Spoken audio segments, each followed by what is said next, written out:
up, Internet? It's your boy Brando and Christopher House. Welcome to another episode of the Otaku Remix Podcast. Chris Senpai. You keep calling me that.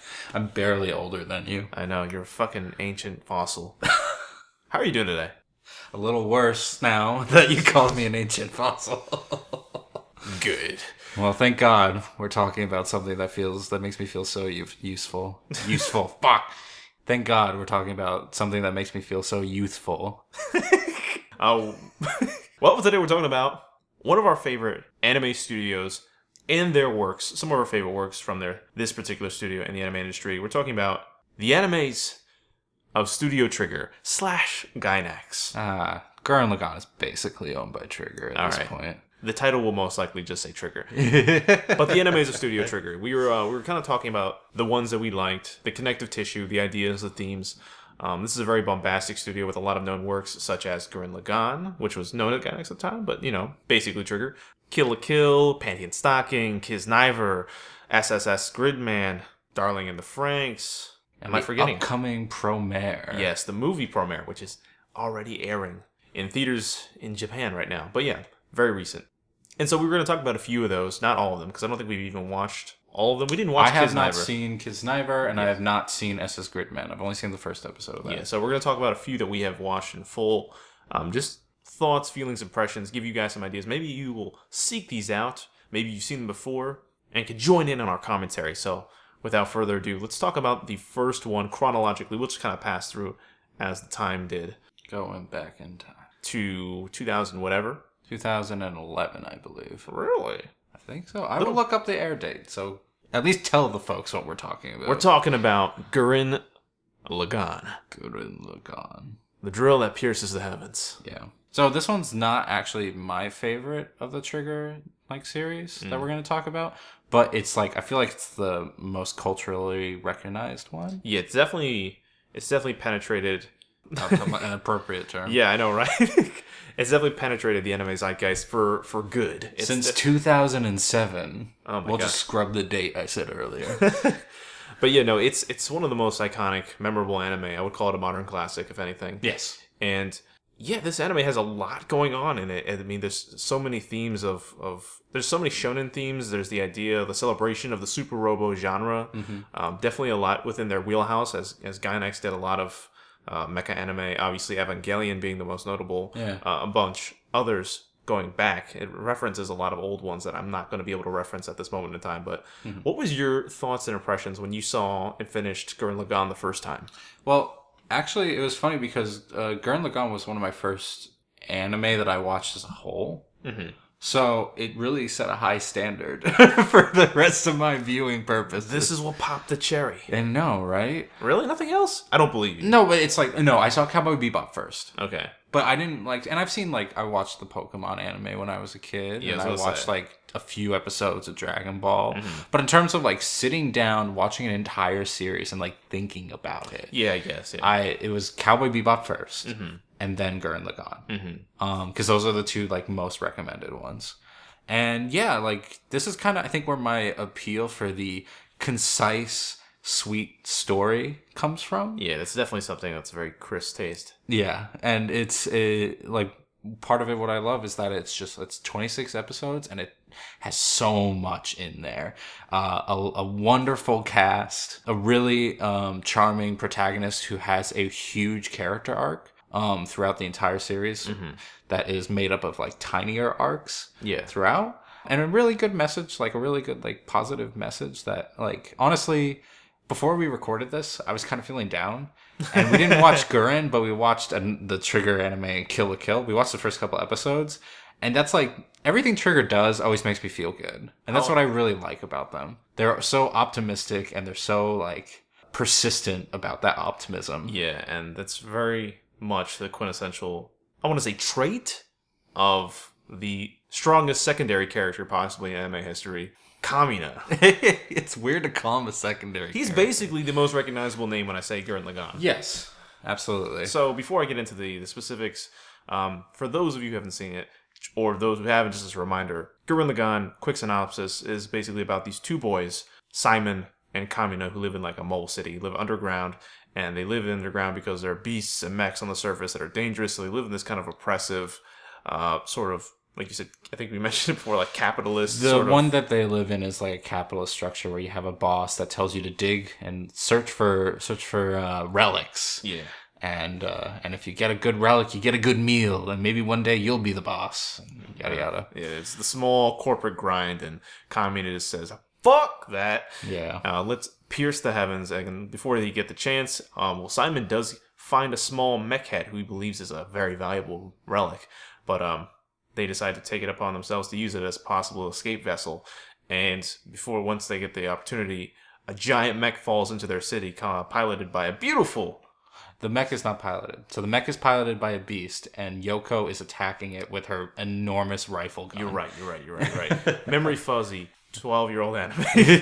But I do remember her crashing and down, and they take the opportunity to dig out of their squalor, pierce the heavens, and then begin their adventure. Yeah, that's the first piercing of the heavens that happens, and that shot.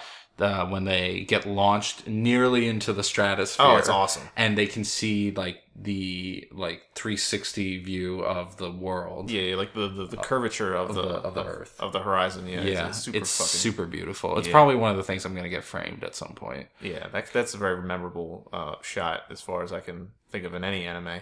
And the anime, like you mentioned, it's concise, but it covers a lot of ground. Yes. The overall structure kind of covers...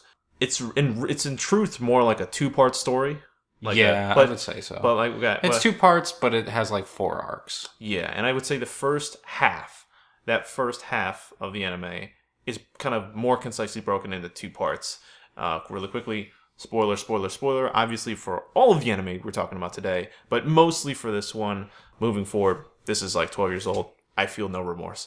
But up until episode 7, everything is sort of anthology-esque. Really campy, fun adventures where they fight one beast and it goes on to the next, and it's kind of we're learning the new powers of the mechs that we've obtained. Exactly, and the shenanigans, going into hot tubs and all sort of other sort of silly scenes. Special note: that hot tub episode, I don't know if new viewers will be able to find it. That has been erased from canon. What? I don't know why. That's so bizarre. It might have been put back in, but there's at least a period of time I know that hot tub episode got erased from canon. It was, we'll investigate this later. But that's what happens when you lose the rights to your show, guys. I don't know what to say. Yeah, pretty much. It's amazing that they are allowed to use Kamina's character design in Promare. Oh my god. It's like when Karen got back into Street Fighter. It's like, who did you have to pay or suck dick for this? But anyway, because we were side note, when we saw the trailer for Premiere, we're like, Kamina? Yeah, it's we didn't even know it was Trigger, but it's that's fucking Kamina. Yeah. Because they just straight bootleg that. It's resurrection of K. I know. Wild. But anyway, back to Gurren Lagann. Yes. So the spoiler being, it all leads up to an episode 7 of the anime where Kamina dies. Now, the significance of this is not lost on anyone who's watched the show, but in short, Kamina is a big brother character to the true protagonist, Simon. And Yoko also, to a degree, not exactly a big brother or a big sister, but sort of that's a love interest. Yeah, a guiding love interest, so to speak. She's there to kind of not tempt him, but to motivate him in those sort of elements of his life. Yeah, it's kind of... Because before... when Kamina and Simon are underground, Kamina is always pushing Simon to help him get above ground, but Simon doesn't really have a true push. Yeah. He likes Kamina, and he likes his charisma, and he doesn't really like being underground, but his fear keeps him there, and he doesn't have something that entices him to go above. And it's Yoko that gives him the kind of weird, very humanistic courage to say, yeah, I will pilot this mecha. Yeah, she kind of offers the allure, where Kamina has always kind of been that voice that he's denied inside. She brings it out of him. She brings another element out of him, yeah. And in general, I like the dynamic between the two of them. Yeah.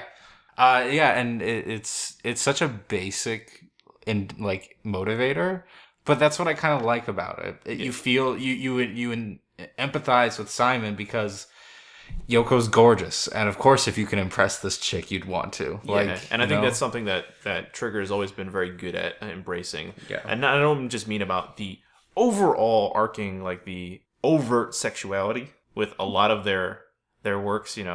Yoko is actually rather tame when it comes to the overall tapestry of Trigger, I would say. Yeah. But no, I always appreciated them embracing I wouldn't call them the true elements, but some things that it's part of human nature that like exactly. sex is a part of our lives. Like that's the weirdest. May have a very slight tangent. It's the weirdest part about the prequels that there's like no sexuality in them. Are you talking about Star Wars? Yes. Oh my god, you're so fucking dumb. I thought you were gonna say petty. That too. Fuck you. So back to Trigger before we get in there. Before the shank comes out. But yeah, no, it's yeah, that's what I love about them is that they embrace that sex is a thing in the universe and that it can be a motivating factor for people. Yes, and so with the two of them, and so with Kamina specifically, because I brought up his untimely demise. Kamina, and like you mentioned, Simon is kind of unmotivated, unable to kind of unlock his potential, unable to kind of will himself to leave the underground city. Kamina he kind of has that mantra of, if you cannot believe in yourself, believe in the me that believes in you. And he becomes this driving force for Simon to win the courage to move forward when it comes to a lot of the battles they deal with. And his blind idealism is really endearing. Yeah. It's his most charming feature, and it's amazing how well it's captured in his untimely demise. Yes. So when he dies in episode 7, forever after, he becomes this perfect martyr of, I don't even know how to say it perfectly. He's the martyr of the continuing human spirit of like just the willpower, like the fact that even though he does, because Kamina's the spirit of that team, that pushes them to do these insane attacks on the enemy beast territory. And even though he dies, the plan still goes forward. And it's that's kind of what's great about it is that it's not so much that it's Kamina that's driving them. They had it within them the whole time. It's just him that evoked them. And even though he's gone, the spirit still remains. He exists so much as the ignition and the spirit, never so much an actual example of what you should be doing, because he is just he's big, reckless to the nth reckless degree. Leap before you look is nice ways to put it. He is retarded. Like, he is a fool. He does not know anything about anything. He literally relies on Simon's intelligence and constantly compliments Simon because he knows that he is stupid, really stupid. He will make things fit. I kind of made the analogy earlier. It's like the physical head of the mech they find does not fit on the robot they attach it to. They drill into it and force it to work, and that is Kamina. He's somebody who will change whatever he has to change by force and by sheer willpower, and then he makes it work somehow. And it's the power of will. And so when he dies, also partly due to Simon's fault, because Simon is distracted by an earlier revelation that Kamina and Yoko have become a romantic couple. And Simon is, understandably kind of just heartbroken and kind of distraught and loses focus in the midst of battle, and that gets Kamina killed.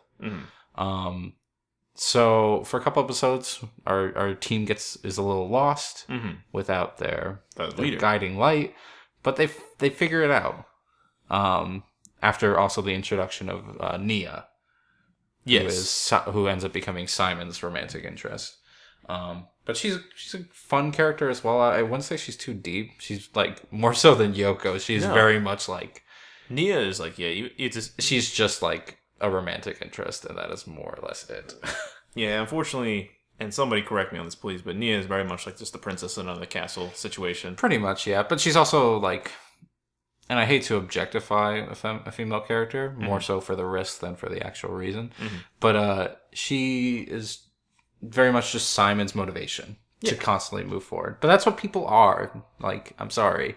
Sometimes, If we saw the story from her perspective, that'd actually be kind of neat. But we don't, so that's what she is.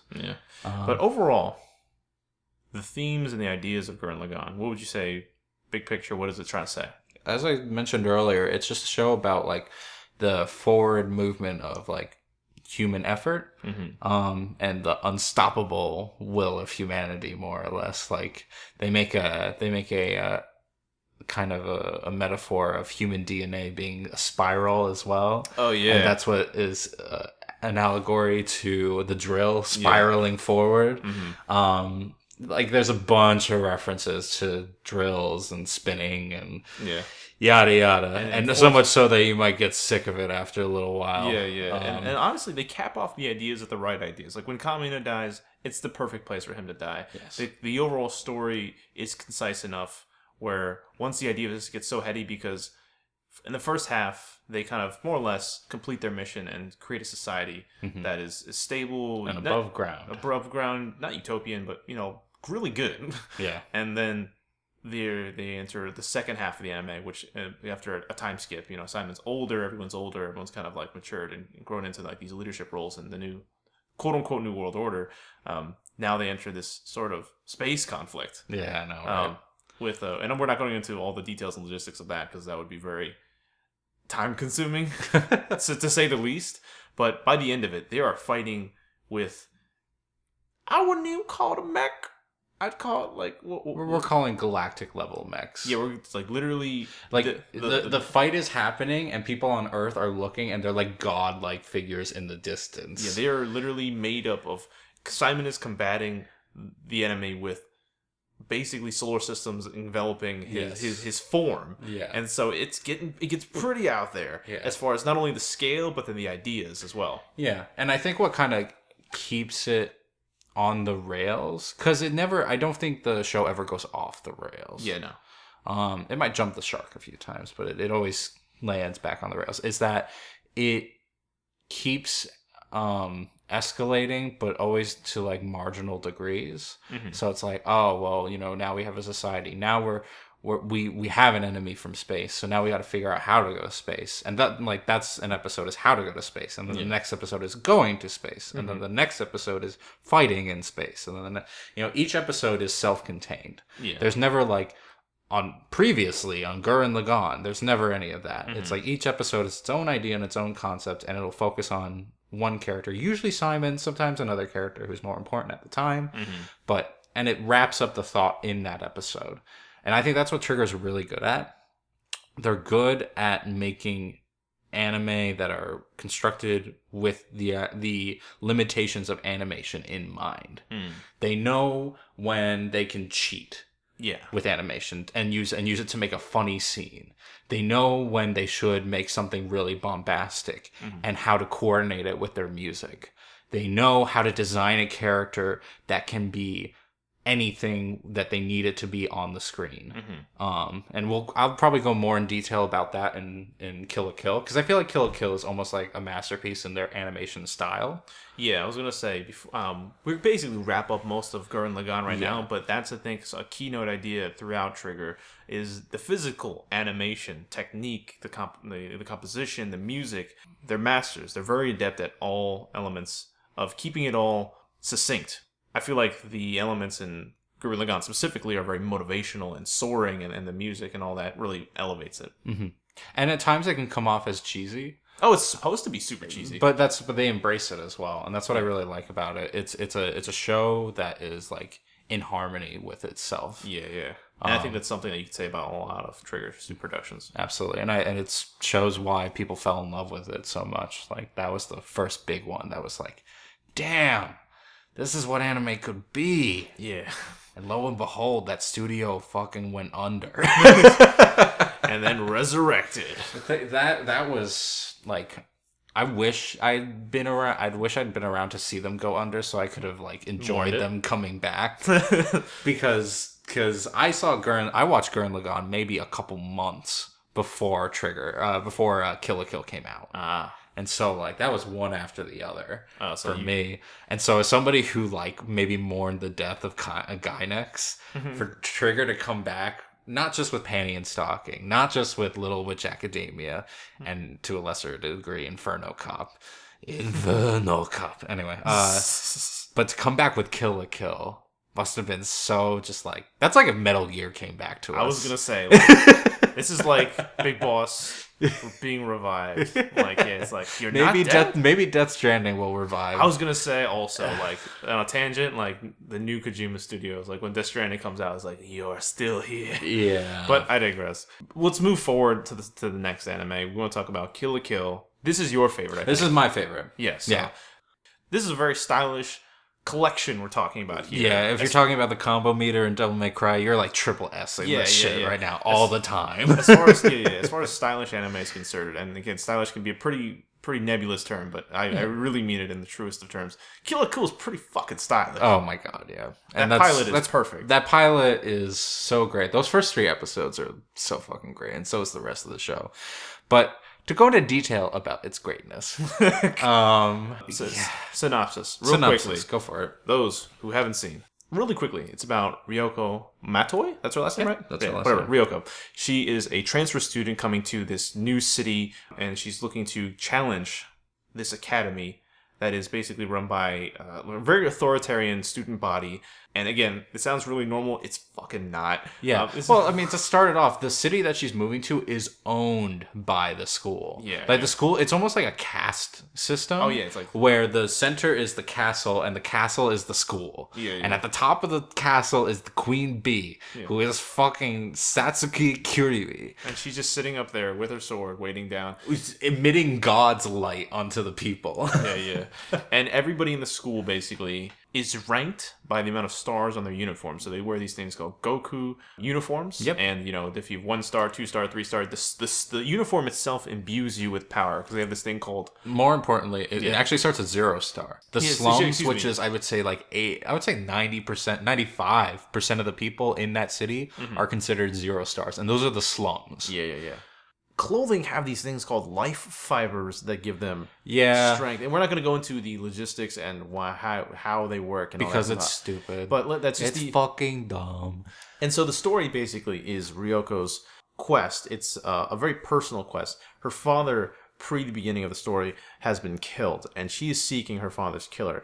The only clues that she has is this thing that she has in her possession, a scissor blade. It is half of a scissor. It is half of a scissor, kind of in the shape of a sword, so to speak, but it's basically half of a scissor. Yeah. And she goes to the school seeking the killer because she believes that she'll find some sort of lead there. Apparently, she is told that the killer is related to the Kiryu family. Yes, that's right. And then she seeks out Satsuki, I believe, to get answers. And she sees a reaction which makes her believe that she knows more than she does, and obviously she does.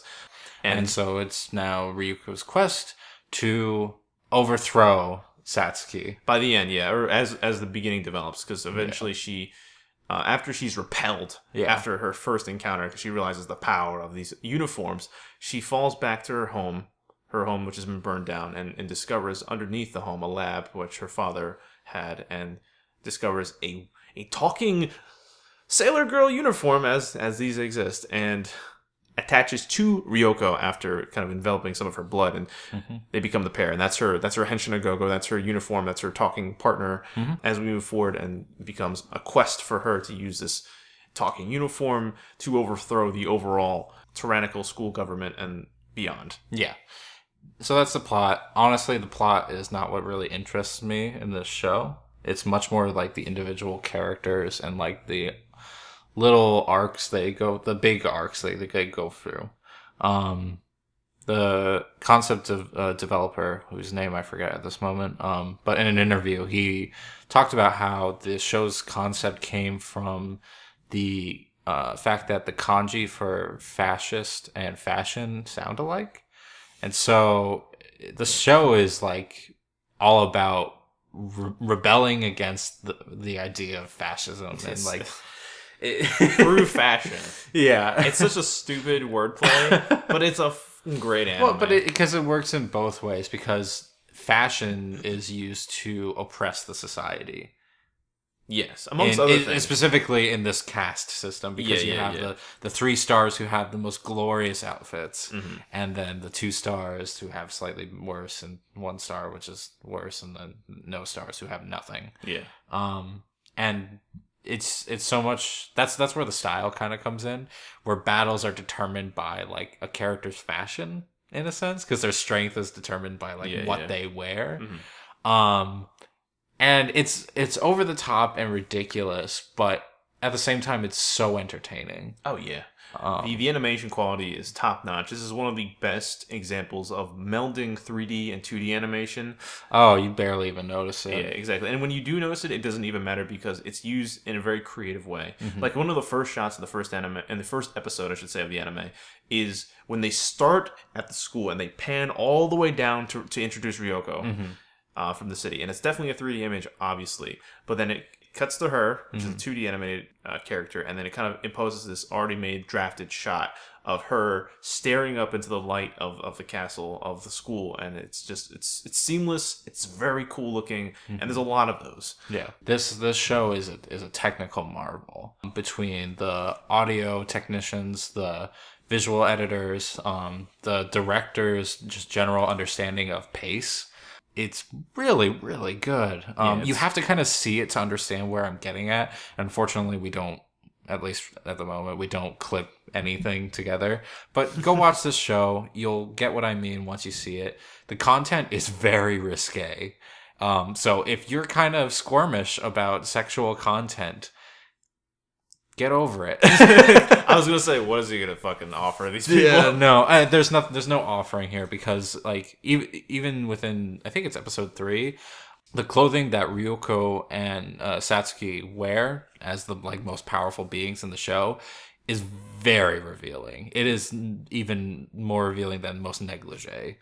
Like very sexual, and the idea is that like, how do I put this? Because it's like I can't elevate it. They are both wearing them for different reasons. I mean, it's not so much that they're wearing it for the same reason. It's to obtain power. But how they take the embarrassment of it is entirely different. Like Ryuko finds it as like a evil she must live through, or I should say more of an embarrassment she must like get through in order to get where she needs to go. Whereas Satsuki takes it as, if this is what I need to do, then fine, I will embrace it.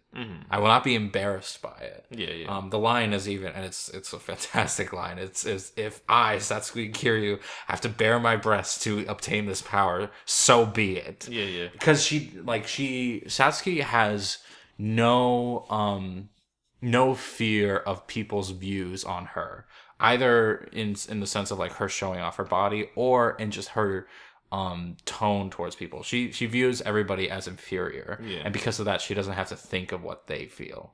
And it allows her to be powerful. Whereas Ryuko doesn't really. She's very sensitive to everybody.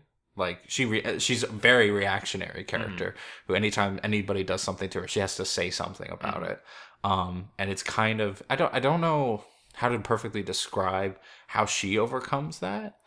I would say so. There's two ideas at play here. Yeah. The reason why the characters are so risque, and then the diametric ideologies of Satsuki and Ryoko. And so you're right. Like as far as your assertions on Satsuki, she understands. She's easily able to contextualize why she has to wear this, and embraces that. She's like, I don't care. It makes me sexual. I don't care that it does. Yeah. It doesn't degrade me if it gives me what I need. Yeah. And Ryoko, kind of like you said, is reactionary, so she doesn't know how to really handle it. I don't think yet. Oh, she's very embarrassed. And plus, I think it also plays into their worldview. Satsuki, like you said, she's very determined, very objective oriented, and she has a plan for the world. She has a conquest plan that is in place. So this is just one element of the plan that she's already accounted for. She's already come to terms with it. Whereas Ryoko is sort of kind of fumbling through her personal story of trying to figure out what happened to her father. She doesn't have the immediate understanding, and doesn't reconcile it so quickly as Satsuki does in episode 3. And so I feel like the way that they embrace this embarrassment is different, and I'm just struggling to figure out the words for Ryoko. I think by the end, Ryoko she reconciles the uniform and the sexuality of it like very differently, because she's attached herself to Senketsu. Like that's a being she's wearing now. Like it's a partner. So in a sense, she's because Satsuki's comfortable with it, but she's comfortable with it only by isolating herself from everybody else. She says their opinions do not matter, and I do not care about them. That's how I'm able to accept this embarrassing situation. Whereas Ryuko kind of embraces it without distancing herself. And in fact, you know what? Because it's Mako, her friend. She wears it for her. She wears it for her, and it's Mako's speech just. So in the battle between Satsuki and Ryoko, Ryoko is getting her ass kicked because she isn't embracing the suit entirely, whereas Satsuki has.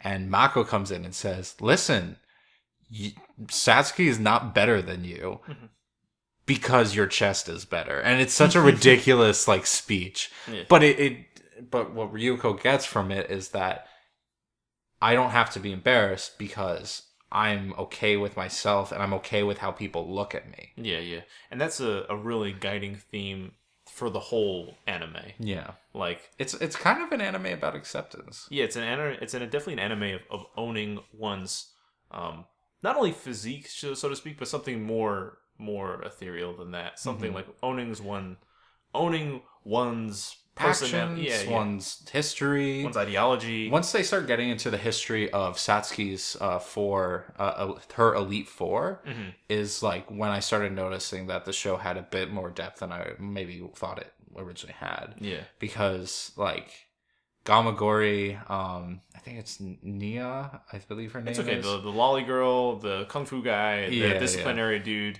and the brainy boy. Yeah, like they all have Gamagori more so. The disciplinary guy has more of a history than the other three. Yeah, but even still, they all have their own character motivations that really kind of flesh out why they act the way they do.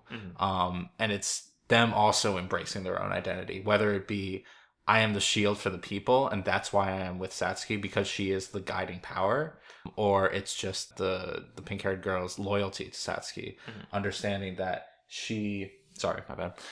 understanding that she is her closest friend and thus will, die for her in that essence. Like, it's really cool seeing all these confident characters just fight against each other. Yeah, and then there's the element of, like, the fascism, like we mentioned, and then Nudist Beach, the rebellion group. Yes.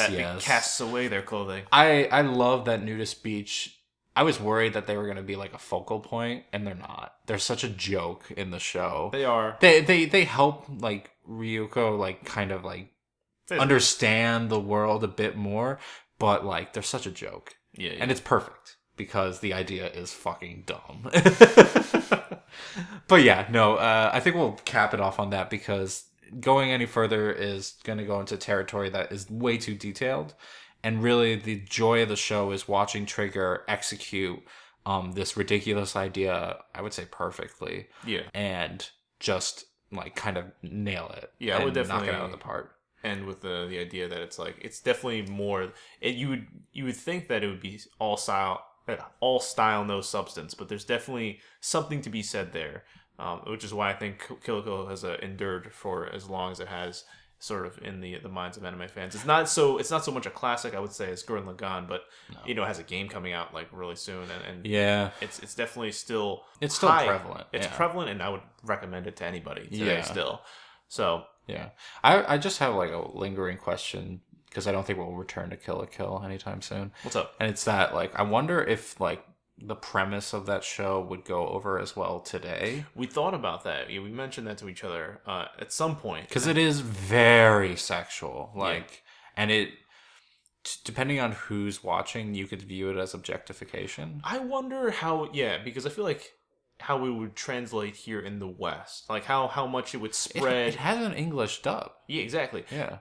As opposed to today, where it's like, I 100% believe that they in Japan they would publish this again today. Oh yeah, no doubt about that. You're talking about how it's globalized itself. I'm because it was actually received pretty well in the West at the time. Yeah. And that was in 2000, and it was college, so I'd say 2012, 2011, 2012. Something like that. Yeah. So that was almost 8 years ago. Yeah. It's a new era in which everybody is very easily triggered, in which Pokemon cannot even get away with doing anything before having conspiracies and whatnot. I know, yeah, so. And so, like, I wonder if it would just get away with it. But I don't know. Anime gets away with a lot of shit. I feel like that's part of the reason why I like anime, because it doesn't subscribe to the sensitivities of the people at all times. I feel like it's still willing to cross that line more often than not. But that's a conversation for another time. That actually... Because now I'm thinking about it. when you look at things like Darling, and it was pretty risque in its own right. So Yeah. maybe it would have. And Darling explores its sexuality in an interesting way, but we'll get to that soon. Really quickly in the transitory phase to Darling, let's just think. We don't have full thoughts. We didn't watch the series of Little Witch Academia. We both are very fond of the OVA film that they created as kind of a test pilot to kind of pitch to investors. I think it's very concise and fun and animated beautifully, and I don't think that's probably why I don't like the series, because it's a little bit long-winded in regards to that. I watched about 2-3 episodes of the series, and I realized it was the pilot movie that we got to see, not the second one, the first one. And it's just more. And for those who really wanted to dive into that world and kind of explore those witches, yay! But for me, I felt like it was a little bit souring what I thought was a perfect idea. I felt like they could have gone just beyond it immediately, but I digress. And then, actually, from that point on, chronologically, we can go right into Darling, I suppose. Is there anything in between connected? There's Kids Niver, which I haven't seen. I saw the first episode, and honestly, I wasn't hooked. Mm-hmm. I'm actually going to say the same about Darling, unfortunately. But I liked that. I drug you through the streets of Darling. I know. But anyway, so Kids Niver, it didn't grab me immediately, but it still looked very pretty. I've heard good things about it, just not as like it didn't grab as much attention as either Kill la Kill or Darling did. Yeah, and to track back even further, I don't think we have enough to talk about when it comes to Panty and Stocking. Oh no, Panty and Stocking is a bunch of degenerate fun, and I enjoy its soundtrack quite a bit. Yeah.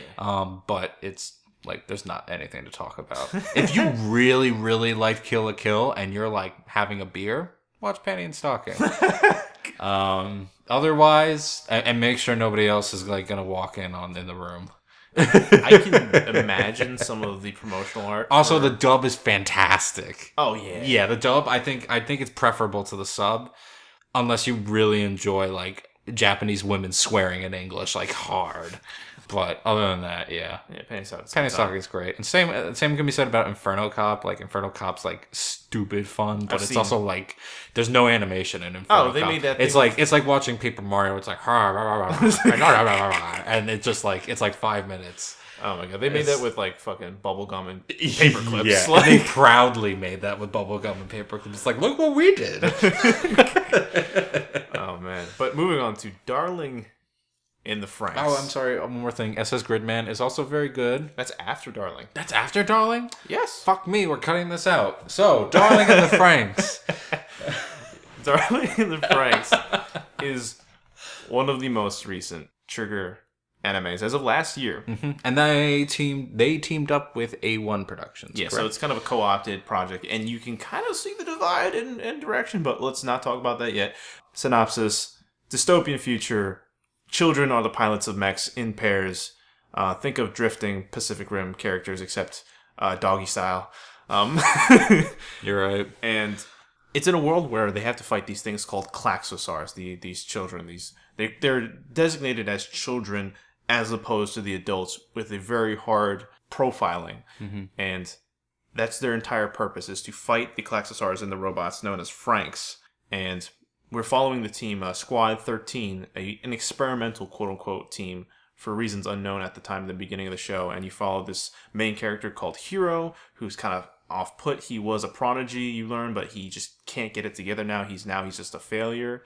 And he was expected to be the leader of this team, but he's not. It's his friend. His friend Ichigo, childhood friend.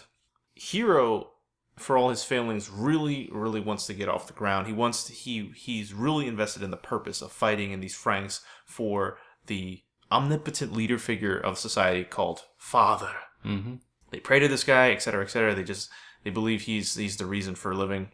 And one day he encounters a girl in the forest of their domed home. Their biodome, yeah. Their biodome, with horns, swimming in the water, catching fish, and this is the other protagonist of the show. I think they kind of have a dual protagonist nature. Her name is 02. They all have code designations by numbers. He's code 16, etc., etc. But does he name her there, or does she introduce herself as 02? She's code 002, and he just goes, oh, okay, 02. Yeah, that small abbreviation and ownership of the name really sticks with her. And the story basically follows them.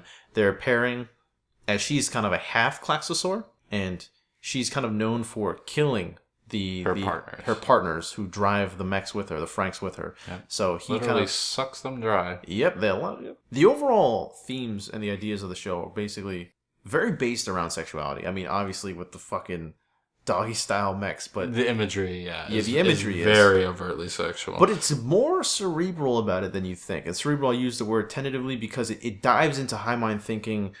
And then it like puts a toe in and then kind of like takes it out at times because it wants to explore the ideas of youth, the ideas of puberty, the ideas of growing into your sexuality, exploring it. Mm-hmm. But then it also is just trigger at times. Yeah. So, how did you feel about this anime?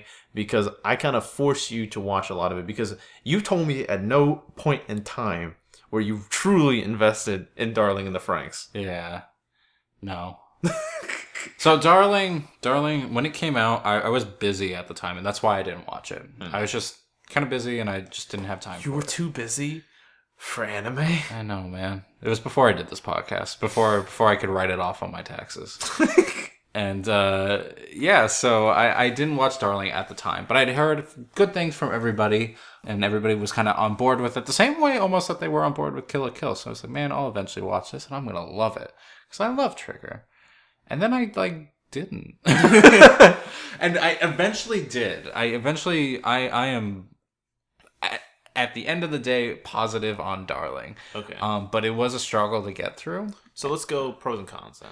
The pros are, again, it's beautiful art style. I'm not gonna say that it was executed as well as Kill la Kill was. No, it's at least in terms of being stylish.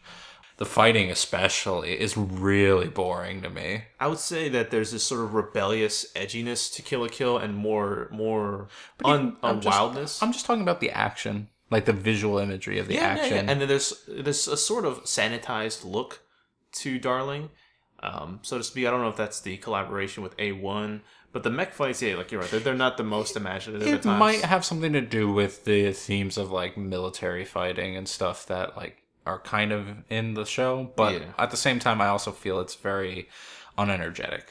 Maybe it's because ultimately the show's view on violence is somewhat it has a bit more of a pacifist ideology in certain aspects. Really? How would you say that? Not pacifist, but ultimately we find out that we might not be fighting for the good guys. Mm-hmm. So your characters kind of take it upon themselves. It's like, I want to find my reason to fight, and I don't want to fight just because you told me to. Yeah, that's really at the tail end, though.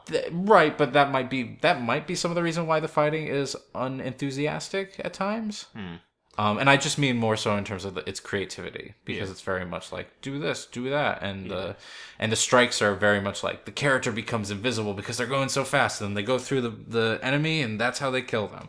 And granted, that's also Kill la Kill, but Kill la Kill has a bunch of cool like posing and shit beforehand. It's all JoJo beforehand. It's all JoJo beforehand, dude. Like, going back to Kill la Kill for just 1 second, when Mako comes out and her outfit is just the Jotaro's outfit, I fucking like. Lost your shit. At the time, I didn't lose my shit because I didn't know JoJo at the time. But like retrospect, I'm like, fuck, what the fuck were they doing? And she even has a clover in her mouth for Lucky Clover Studios. Like, fuck. Anyway, none of this enthusiasm is in Darling, unfortunately. No, Darling. Okay, so it does have, I think, at times pretty serviceable action, but I think the majority of the time, and most of the dramatic tension comes from the interpersonal stories. Yes. Like a lot of the character building. I think this has one of the larger solid casts, I would say, so to speak. It's comparable to Gurren, but Gurren's cast is like a bunch of stereotypes.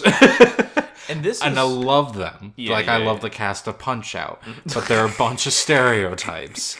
Like the fact that the only blonde woman in the cast is like the mother for Gurren is like kind of embarrassing. But at the same time, that's what she wants to be, so who cares? But no, for the entire cast of Darling, all are complex. They have their own agendas, their own emotions, and their own desires and wants. And that makes for a show where your protagonist is not truly the center figure. Mm-hmm. You have a lot of episodes that are more focused on people like Goro, Ichigo. I'm going to forget some of their names because there's just so goddamn many. Kokoro is a huge member of the cast. Mitsuru also as well. Each of them gets their own time in the spotlight. And that's important because you're going through a lot of ideas. You're going through with Kokoro and Mitsuru. You're going through both the idea of like the human instinct for like the human desire to procreate. Yeah. You're going through the confusion of like adolescent sexuality. Then with Goro, you're going through like the frustration of being the underdog, kind of, where because Goro is always seen as like kind of seconded by Hiro, even though Hiro considers himself a failure. And then you have Ichigo, who is like just like the not the modern strong female, but like the idea of a woman who is an authoritative figure, but also struggles to gain the respect that it has. So, while also juggling her kind of existence as a woman, like she's trying to garner this respect, but at the same time, she also is like trying to garner Hiro's affections while not receiving them. So that creates some conflict within the structure. And she's trying to navigate them too, because a lot of them Pretty well, actually. Yeah, she does. I mean, a lot of them don't really understand what love is. No. Because so the reason they're experimental, and again, spoiler. I know it's a fairly recent anime, but spoiler. The reason they're an experimental team is because Dr. Franks wants to see the elements of puberty happen. A lot of these teams don't let them go through puberty because it's a very distracting, quote unquote, element. It's basically an X factor for all of them. And for them, it helps them be more productive as a unit. Because they have desires and suddenly they're willing to go to think outside the box and have like a sort of will that the other teams don't. Exactly. More of the other teams are very controlled elements that are, because they're so controlled, have a ceiling, so to speak. And there's these ideas that these desires give power to people, and it's very true, I would say, in life, because you can't numb out and sedate these human elements and expect to have a full life. And the ideas that they deal with, Kokoro, and for all of them, they kind of start to navigate feelings, sexual feelings or romantic feelings for each other, and they've never had them, and they've never been in existence. Like, they've been never explained to them. Like, the history books have been, like, sanitized and erased for them. So they really don't have a point of reference for what it means to kiss or to fall in love. Or to procreate. Yeah, or to procreate. And the idea of creationism in general is, like, kind of rather prevalent because they don't know where they came from. Yeah. They believe it's from Father, but when that illusion is shattered, they don't know where they are coming from, where they're going, what it means to create a life. They didn't even know that it was even fucking possible until Kokoro steals a book from a ruined city that they just happened to be near at one point. And those are some of the elements of world building and that I think are really good about the story because they kind of slowly introduce these bigger ideas and elements of the story through the first half of the anime. The second half is a little bit rocky, but I think it's still rather good. Everything up until episode 16, or rather the first time, the 15, or is it the second time? No, this one's the one called Jian. There's one episode, I was thinking there's two episodes of the series called Darling and the Franxx. Yes, there are. The first one is, I think, episode 4 or 5. Yes. And then the second one is the finale. And then there's an episode 16 or 15 called Jian, which is when Hiro and Zero Two finally reunite after kind of a befuddled separation. Yeah. And everything up until that point is fairly good when it comes to just because evolving the team, evolving their relationship, evolving Zero Two as her motivations to want to be human and her displays, like when they have the boys versus girls. Like, there's some very campy episodes that you think, oh, this is really just kind of slice of life, silly anime stuff. Like, there's a beach episode and there's a girls versus boys episode, and there's some really poignant stuff that happens. Like, in that beach episode is when Kokoro they find the ruined city and she finds that book about birthing. And guess what? It's not a coincidence. Exactly. Because it's basically, it starts on the beach episode where each member, everybody starts seeing another member as sexually attractive in some way. Yeah. The boys start noticing the girls, their outfits, and even some of the girls start talking about some of the guys. Yeah. And one of the girls starts talking about one of the other girls, but that's a whole other thing. And of course, so suddenly that interest then gets pointed towards its purpose. Interesting. Yeah. I really thought about that episode that way, but that's smart. Yeah. Yeah, it is smart, and that's Not to derail you, because I think I know what you're getting at. Because like after episode 16, that's when the show becomes a trigger show, and that's what's weird about it. Okay, so explain the definition of a trigger show and how it evolved, where it trigger- was to where it goes. A trigger show, as I understand it, is a show that constantly is constantly in action. There's usually almost always a fight scene in every episode, or an action scene of some sorts. Dialogue is often interwoven in this conflict, and anything that's not action is just set up for more action. There's never downtime, and there is never moments of like social conflict that has not been resolved in action. There are elements of that I appreciate a lot, and honestly, for some of those reasons is why I like the second half of Darling possibly even more than the first, because I can understand there's this sort of stagnation into the overall movement of the plot in the first half. Yeah. Because it crescendos with what you believe is just the reuniting of the two characters, and it's like, we love each other, and we can reconcile each other's differences, and our love, because love is a big theme. Our love will be our willpower, and our willpower will get us through these hard times. Yeah, for Darling, it's like our love will pierce the heavens as opposed to our will. Yeah, that's fair. And after that, there's actual consequential action. So after that, they're stranded, like their home is basically destroyed by that giant hand that collects the star, and then they're living a sort of modest life without the constraints of not without the constraints, but without the support of father. They're basically fishing and like learning all these new things and basically living on their own for a time, and they're growing new relationships because Hiro and Darlings has basically hit the ceiling. They are a perfect couple in the sense that they truly love each other, truly accept each other, and will do anything for each other. Nothing changes about their relationship after that. They basically hit the ceiling as far as their development. It's just the exposition and appreciation for what it represents continues. Yeah. But for the other characters, I think the same can be said about the other characters, except for one who doesn't really get a full. The only character who hasn't had her like issues be resolved yet is Ikuno. No, it's Ikuno. Ikuno. Oh yeah. Because at this point, that's when Kokoro and Mitsuru finally like accept each other and like become a romantic interest. Yeah. And the conflict instead of the show's focus being the budding dynamic between our squad, it's now our squad fighting to keep the relationships they've made while the outside world starts to come in on them because and starts to force them to conform. And I think that they do it pretty well as far as for each character individually, specifically the Mitsuru and Kokoro relationship, because it starts off with Mitsuru's story where he has that complex against Hiro. He's a lot of them are defined by just one moment in their childhood, like one specific moment. Like you mentioned, Ikuno's attraction to Ichigo is all defined by the fact that Ikuno gave her, or Ichigo gave Ikuno her name, and that was it. And then she entranced her. And then same thing with Ichigo. Hers is a little bit more of a body of work, but she also was entranced by Hiro's leadership and his ability to give everybody their names.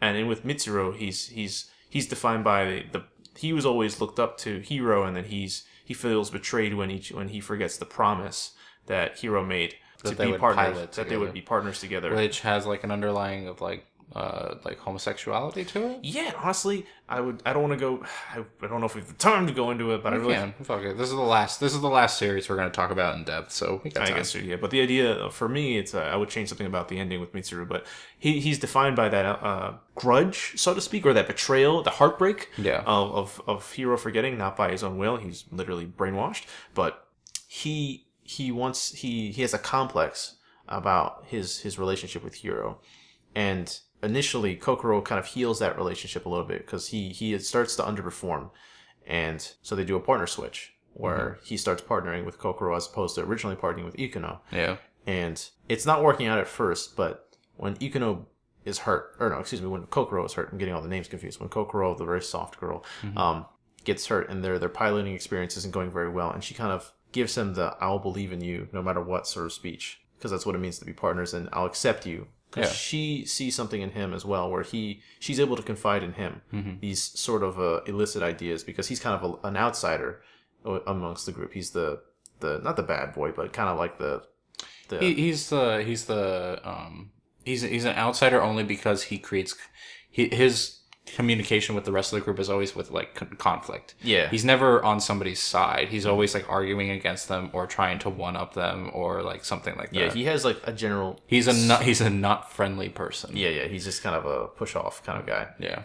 And when Kokoro kind of opens up this softer side to him, he kind of falls for her. Yeah, he's able to. I think that's the main thing. She allows him to be vulnerable, and that's something that he hasn't had since Hero. Yeah, and so that's. And I don't think to butt off any conversations of like, oh, like it's a homosexual character that's then made straight. It's like, no, I actually think he's like a bisexual character. Yeah, who just commits to a female. Yeah, in this case. And for Mitsuru, so yeah, to go through his straight line. So it starts off with a very nice platonic relationship where she makes him vulnerable, and then they are able to co-op and like feed off each other because she needs him as well. Mm-hmm. Where she feels like she can only be strong if she's assisting somebody else, I feel like. Mm-hmm. But in the second half, they get to really explore their relationship. Has these ideas of like what it means to procreate and all these desires, and he is able to kind of finally reconcile his feelings for Hiro, and then start to understand that he loves somebody. Well, that's what he thought he had with Hiro, but this is different. It's different, but the same. I think it's the reason why I want to argue it is because I still think he loves Hiro. He just reconciles the fact that Hiro, in the same way where Ichigo has to reconcile with her feelings with Hiro, is that his love for Hiro is not fully reciprocated, and at first this turns him into at first when the series starts, that's why he's so antagonistic towards everybody, because he feels like nobody's going to reciprocate that feeling. Mm-hmm. And when he finds that in Kokoro, that's when he just starts to let his guard down and they start to reciprocate their feelings for each other. Yeah. Yeah, like each of the cast members, except for the fat guy, yes. We can go into depth about mm-hmm. their wants and what kind of motivates them to do what they do. Which is much more than I can say about any other Trigger show. Yeah, there's a lot of strong character arcs. I mean, again, some are shorter, but they're all fairly concise. Yeah. Mitsuru's has so much body because eventually it becomes like a focal point in the second half. Absolutely. When it kind of comes to a head, when they want to, And in fact, his having so much body is the reason why I think Ikuno's doesn't, because I have a feeling her story would be similar to Mitsuru's. Yeah. I think they're just different versions of the same story, more or less. I can see that, yeah. I forgot where I was even going with that. Oh, point being, yeah, so like the way we've been talking for the last, I would say like not 20 minutes, but maybe 15 minutes, has been nothing like Gurren or Kill la Kill. It's very microscopic. It's very microscopic, which is fine. It's its own thing. I was looking for Trigger in this show. And I think that's where my frustration for the show comes in, because I was looking for something that didn't happen. I think it might be my same frustration with Demon Slayer, to be honest, where in Demon Slayer I'm looking for this hard kind of classic story, and I'm just getting kind of shonen-esque stuff, which is not bad, and it's done very well. We were looking for something closer and more akin to like Sekiro or something. Sekiro or Berserk, or Attack on Titan, something that hurts more, something that has a bit more like dark ground to it. Yeah, because that's what it sets itself up as, and then it flips itself. And with Darling, I was expecting Trigger, where it's just constant action and like fun, campy character stories. And here I got like real shit. It's just you walked into it, and then it has just drama. Yeah, exactly. So it's not bad by any sense of the word. But what's jarring about it is that it becomes Trigger like way towards the end, and it's like, oof, the whiplash is hard, especially if you watch it in one go. That is, yeah. We watched a fair chunk. I think the whole back half in one day for you and I. Yeah, it was rough. And that's and it's not bad. It's just like emotionally like taxing. Not even taxing, just confusing. Yeah, because by the end, so you have all this build up and a certain pace. Not only with where the focus lies in the plot, but even physically where it is centered, and how it's executed. So you have like these small scale stories where it's focused on like the characters and their personal wants and needs, and then you go into not only and then And the physical fighting are these small-scale ground conflicts that's coordinated attacks on just a few Klaxosaurs at a time. The big battle gets built up where they kind of have to attack the stronghold, so to speak, of the Klaxosaurs. And that quickly turns, over the course of the last 4 episodes, into literal space opera, where you are fighting, where there are battleships in space fighting against an intergalactic enemy, and the ideas really cascade hard. And yeah, the Whiplash is pretty heavy on a lot of levels. Yeah.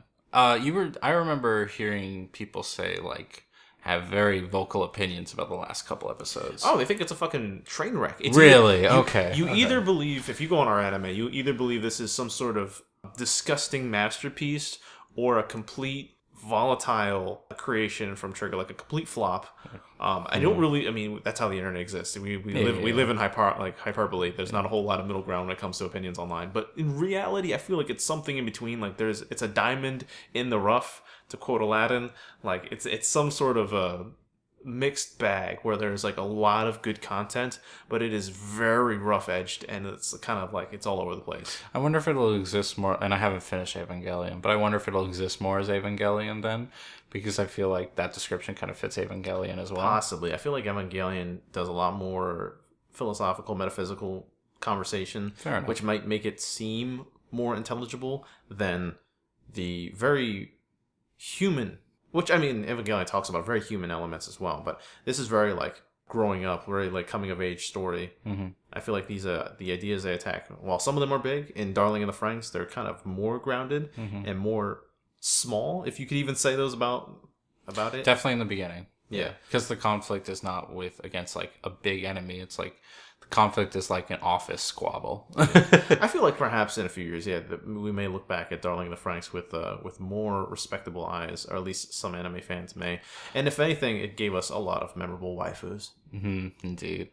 Before we even cap off our talk about Darling, I will say, and it's not, I'm going to just call it a quality. The music's good. The audio editing is still like really top notch, I would say, for the industry in particular. But the focus on the animation is much more in the still shots. Like, has a lot of gorgeous moments, but I can't really pull any one moment of like fluid animation that I was like, damn, that looks good. I would say or not nearly as many as like in Kill la Kill, for example. Most of them are like the finishing blows or like intermediate fight scenes. Or the like the human parts, like those moments, like when they have. You're right. There are some smooth like moments, like when 02's running through the hallways with their clothing, and like there's a chase scene there. Oh god! And like like there's a lot of small moments, like when they sneak through the security cameras by like holding hands together. You're right. I'm even thinking about when like Kokoro is seducing Mitsuru. Yeah, when she's slowly undressing very him. Intimate. Yeah, there's a lot of. Oh god, when Ikuno like tries to get with Ichigo. Yeah, that's a really intense scene. There's a lot of fluid animation, I think, but the scene is not as. The focus is just like more so on these very personal moments than it is on a stylish action scene. Yeah. So okay, I'm glad we had that conversation then, because like that's turned me around. Don't worry, Trigger's still doing good work then. So overall, Darling in the Franxx, mixed bag. Really, I would say don't be me. Don't go into it thinking this is another Trigger anime. Go into it just being like, this is a good anime. Thinking more on like equivalent to Evangelion, or even to a different degree, maybe like honestly like Cowboy Bebop. For me, yeah. Where you take it in pieces. I've seen it 3 times now, which I know it's a very taxing experience. But for like the physical laboring of watching 26 episodes of anime 3 times over for some reason. Dude, I've watched Kill la Kill 3 times. I know. That show goes by like that. So for some, I didn't snap for you, listeners. So I hope snapped you for Thanos. Hoping we'd have the time watching. But no, honestly, I think a lot of you, if you haven't out there, should check out Darling in the Franxx, if only to supplement the conversation about whether or not it is of quality, because I feel like it gets this unnecessary punching bag status, not to the degree of like SAO or anything like that. Oh no! But people love to rag on like failures at the end. Like, I think the high, like those who like to critique anime. treat this as a punching bag. Yeah, it's like it ended in shambles, and it's like I understand how that can be really disappointing for some people, like to experience that, like for people who watch like Game of Thrones or any show that ended on a kind of a not a whimper, but kind of in a sort of unceremonious way. I feel like the ending of Darling in the Franxx is kind of the linchpin for a lot of people. I kind of like the ending of Darling in the Franxx, though. People love to mock the Apis, like the large, 02's like final form. Oh, but yeah, that one. Forgot about that. Never mind. I don't like Darling in the Franxx anymore. Strelitzia Apis or whatever. Yeah. Does it have Gynax on it? I think it has like. It might as well. I think it does. Yeah. Either way, yeah. I still feel like there's a lot of meat and substance here, and the overall journey of Darling in the Franxx definitely warrants the overall watching experience, even if the ending may give you a mixed experience. Some people find it really rewarding. Mm-hmm. Some don't. Yeah, and I would just when I say tamper, I mean don't like Kill la Kill. A lot of people I've recommended to who liked it have watched like huge chunks of it at a time. Yeah. Don't expect it for this show to do that. Mm-hmm. It's very slow paced. Go at your own pace. Don't feel like you need to take everything in at once because honestly, each episode has a lot to it. Unless you like to binge watch, then do it. I did it. It hurt. Don't. So here we go. Do we have any other anime we wanted to talk about? We just wanted to cap it off with Promare.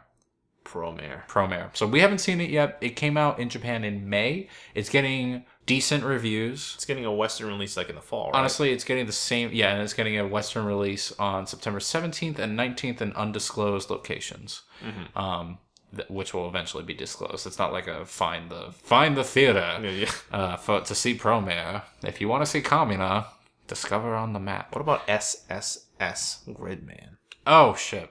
Okay, well... Rewind that for a second. Don't worry. Okay. I'll make that joke again later. Nah, it's okay. SS Gridman, you saw. We can leave Did you see to its entirety? Yes, I did. Okay. What did you think of SS Gridman? It's short, it's concise. I know you didn't watch it, so I'm not going to bully the conversation with it. No, it's fine. But in general, it's just a love letter from Trigger to Tokusatsu. That's cool. It's the Ultraman sort of series, stuff like that. SSSS is actually a reference to Super Samurai Cyber Squad. Yeah, Cyber Squad. It's fun. It has pretty decent action. The animation quality is, of course, Trigger levels. Fantastic waifus. These are important facts. But no, it's just campy fun. But with the and I don't know if I got you to watch the pilot yet. I only got the pilot. So you can understand there's a level of mystery and intrigue that Trigger always kind of injects into there. Like what is the overall plot? Oh, okay, yeah. It kind of gets weirdly not heady, but the reveals by the end are rather interesting for your sake and for others. I will not spoil this one, actually. Okay. Especially since I care more about your opinion than most. Your viewing experience, because it's like literally a product for me now. That's fair. Yeah, so I'll check out SS Gridman. Maybe we'll return to it. And honestly, maybe to Darling again, because I feel like Darling has even more substance than we gave it credit. Yeah. Not credit, but we gave time for. But I think for a fun, campy tokusatsu, it has a fun... through line of mystery that gives it a little bit more depth, and then just in general, if you like Ultraman and like all that sort of that style, you really can't go wrong. As far as I know, the color palette's fantastic, so it's pretty saturated. But it's fun. That's good. And so Promare, so jumping ahead to Promare in undisclosed locations, the same joke again.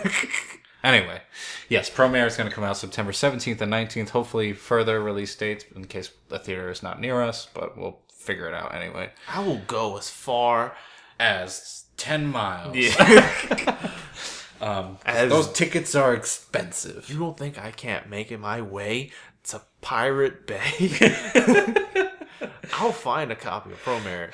But I want to see it on the glorious screen, though. No, yeah, me too. I'd much rather watch it in theaters. And I've had a fun time over the last year. Really going. I haven't gone to anime theater releases as often as I have over the last 2 years. Yeah. Watch it. Fun. Yeah, no, it's just good to see it in its intended form. Yeah. But yeah, Promare. What about all this flack about it copying Fire Force?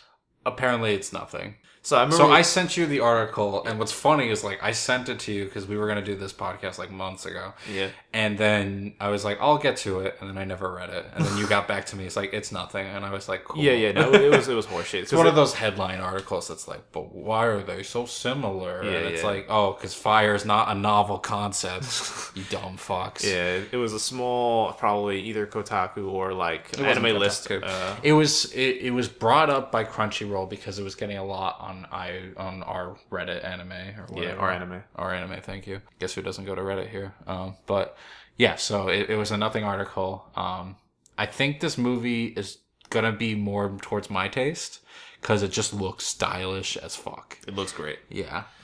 It'll probably be a little less substance than something like Darling in the Franxx, and be a bit more about the undominating human will to fight fire with probably more fire. Hopefully with a drill. Yes. Oh my god. And Kamina's back. Yeah, basically Kamina. Thank God. And I love like the promotional work has because he's got like way bigger hair now.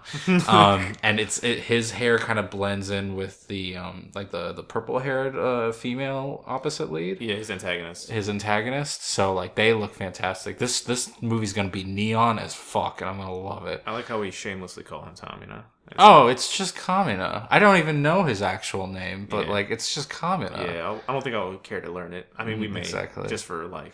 But yeah, so Pro Mare is gonna come out. It's gonna be fun. We'll probably do a podcast on it when it comes out. Hopefully. But yeah, it's getting decent reviews. Honestly, like what I expect of a Trigger anime at this point. Yeah, have where you got people. Movies? Well, I mean, they did Little Witch Academia, but that only came out on Amazon anyway. Yeah. I mean, I'm not saying like what I expect of, because even the good reception that Gurren Lagann and Darling and Kill la Kill have gotten, their ratings still sit at like 8.5. And it's interesting to think about why they haven't had, at least like as I understand it, with most Trigger productions, it's kind of budgeted, not like to the point where it's like they don't have the respect in the industry, because they do. But when I think about other anime films and other studios that have kind of executed on them, Madhouse, Bones, et cetera, yeah, like those guys have done it more than once, and I feel like Trigger has enough notoriety and size. And I feel like it's because Trigger I equate to very similar to Platinum Games, where they, I think the reason why there's companies are not willing to put financial risk on them is because they're somewhat niche products. And volatile. And the reason being is because a lot of the heads of the projects that they do are like, what was the term? Like during the era of Lucas and Spielberg. Auteur. I was gonna say. They're very auteur. Auteur still exists today. They do, but they don't get the budget. Not in anime, at least. Not in anime, not in film. Honestly, either. Some of the, but there are some auteur. Because Spielberg is no more auteur. There are some auteur directors, and we're not going to fight this point too hard. Probably. Okay, go for it. I mean, we could, but probably off camera. But there are some auteur directors in the anime field. I mean, you look at Miyazaki, Satoshi Kon. Miyazaki has established himself. You cannot put him as auteur anymore. Slipping him out then. Okay. The new generation, we have the guy who did fucking Summer Wars. I'm trying to get his name. And the guy who did Your Name. Right, but he. So you're right. You're right. And once you bring up their names, you'll mention them, and then I'll just ignore your comment. But the only reason why I bring up the auteur factor is because it's auteur and it's unrelenting. Like, they're just not popular, and they don't try to be popular. I mean, when I say popular, I mean like beyond the popularity that they already have. What do you mean? Like, they don't try to affiliate themselves with the popular choices that like Shonen makes, or that the production studios behind Your Name and Weathering with You do. Yeah. Where it's like those studios, and they're making good stuff. I'm not bashing them when I'm like saying they're just not like those fucks. Mm-hmm. It's that those studios tend to go for a wide net strategy, where they just try to appease as many fans as they can. Okay. And they'll often adjust their future projects to do so. Yeah. Even though apparently the new Weathering with You, it's like, it's going to be a divisive topic. Oh, yeah? Which is fucking bullshit. I'm going to call that right now. But it doesn't look like it at all. It doesn't. But anyway. Whereas Trigger is like we're gonna talk about sex, and you're gonna be uncomfortable, and it's like, okay. It's interesting too when you kind of compare them to Platinum, and just a small parallel that I could think of is that they both died and were resurrected. Oh, like Clover Studio. There's that, but there's also what you're talking about, where their budgets aren't huge, but they know how to use them. Oh yeah, they're very just efficient workers, and they know how to work within they know how to work within their constraints. And that's what I kind of really like about them, because that's how they show their creativity. Yeah. Like, I think the best artists are ones who have constraints on them and work around them. Like, that's why I kind of like the Persona series so much, because despite the fact that they're still just RPGs, they just put so much fucking style and effort that they just, like, don't feel like RPGs anymore. Similar to Trigger shows, where it's just like, they're just action anime. That's all they are. But they just put so much style and finesse and, like, technique in them that you're just like, oh, this is, like, the new form of anime, when it's just Dragon Ball. Yeah. It's just fucking Dragon Ball. But they're doing it better. Honestly. Like, but, yeah. So, I mean, but it also doesn't surprise me when you have certain critics that are like, this is just basic stuff. It looks nice, but it's just basic, and it's not high-minded. And that's fine with me, because it allows me to appreciate their technique more. And it makes me appreciate the studio in particular. Because it's not just a single guy who had a creative idea that blew my mind. It's a whole group of people that work so well that they just make something great. I think Madhouse is in the same league as them. Although they tend to attach themselves to very popular projects. Like, that's the big difference. Except for Redline. We don't talk about that. We talk about that. Well, we don't talk about it anymore, because apparently nobody watches those videos either. I know. Because of the bad audio. But whatever. I'm sorry, you talked about Redline and I just got lost. So, point being, yes, they're like Platinum games. Except Trigger does way better than Platinum does. That's true. They still exist. Well, I mean, Platinum exists. Platinum exists on, like, a raft. Yeah. Made of fucking string. To be fair, if Microsoft dropped Trigger, like Microsoft dropped Platinum, then they might be hurt as well. We're getting off topic. It's okay. We're on the end of the topic. We're on the end of the topic. I think that regardless, Promare coming out. I'm excited to see it. You're excited to see it. Oh yeah.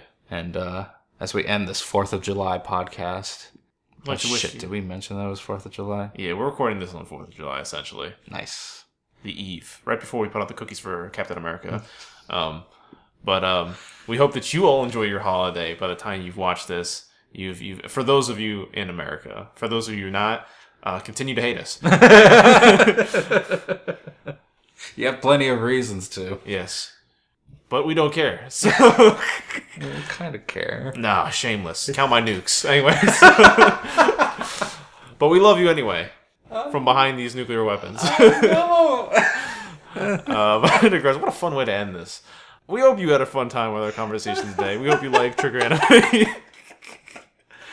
If you like, comment, let us know what you think about these animes if you get a chance to watch them, if you think we're retarded, or if you think we're extremely philosophical and the new, like, Plato of the anime community. Tell Gigik and Mother's Basement to suck it for us.